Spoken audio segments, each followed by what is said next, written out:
With everyone in the country set to discuss the topic of abortion over the next few months, anticipating the upcoming Supreme Court ruling, I want to give an opinion that some of you may never have considered about the sociological implications that these Supreme Court decisions hold.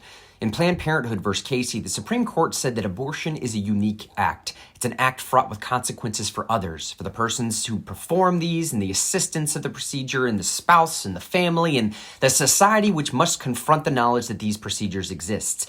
But is it really? Is it really an act fraught with consequences for others?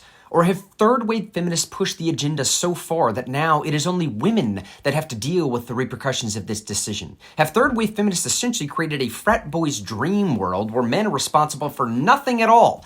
They've somehow convinced women that the only way to truly compete in modern society is to wholly withdraw from shouldering the burden of pregnancy, childbearing, and child-rearing. They tell women that no one can tell you what to do with your body. It's your body, your choice, so you deal with it. All of it. Women alone must deal with everything that comes along with this decision.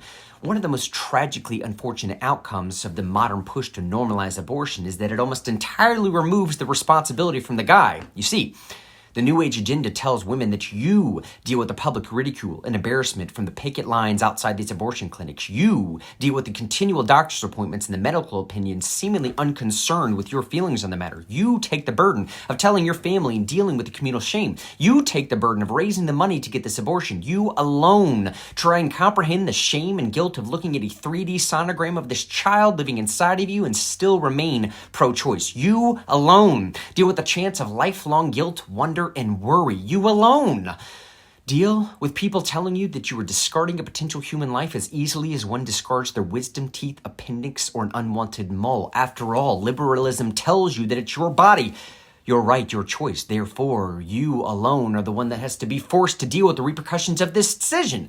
How do you not see that New Age feminism has placed a burden on our mothers, sisters, and wives that they were never meant to bear? By choosing to take on any and all responsibility prior to birth, women have essentially nullified any and all male accountability. What happened to the generation of women that knew that they were goddesses, that knew that the men in their life should treat them with dignity, respect, and treasure their very existence? Where are those women that knew that their men should take care of them, protect them, and literally lay down their lives for them if called upon to do so? Why are we as men no longer being held to that standard? You've taken too much of the burden, women. You need to start forcing men to take some of that back, and you need to start treating yourself with the honor and respect that you deserve. It's time we return our legal interpretation back to a perspective respecting common sense and the common law.